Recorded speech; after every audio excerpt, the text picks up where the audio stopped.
back again. Yes. Here's the mangrove. Like mangrove.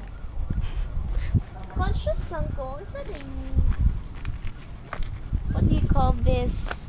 Like thorns or something?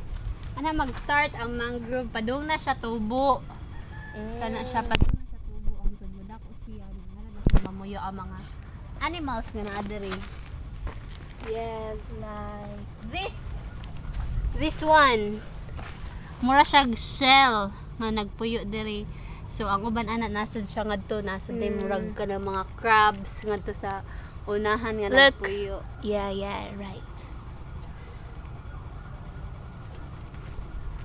Dayon nga rita dapit.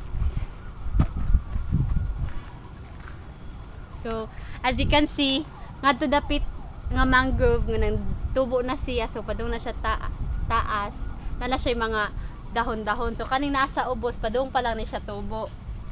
Unya. Amad diri.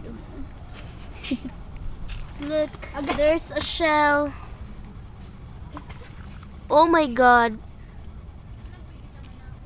Oh.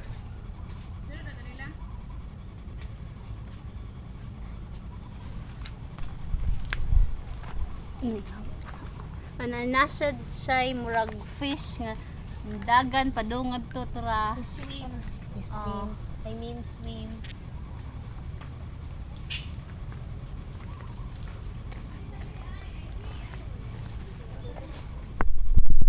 Ang fish na mo. Ay, dagan siya.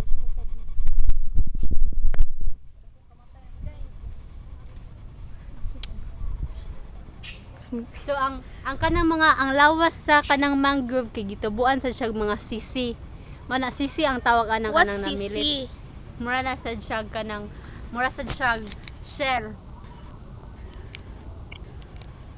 Kung sa dagat pa lang ang dagko na ana makaon gihapon na siya pero nya kanang useful sad kay na siya kay ang kanang murag shell niya mabaligya sa nimo kay pwede na nimo magamit og mga bracelet or necklace, pwede sad magamit og earrings.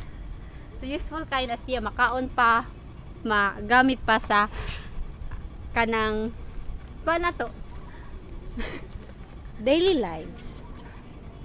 Yes.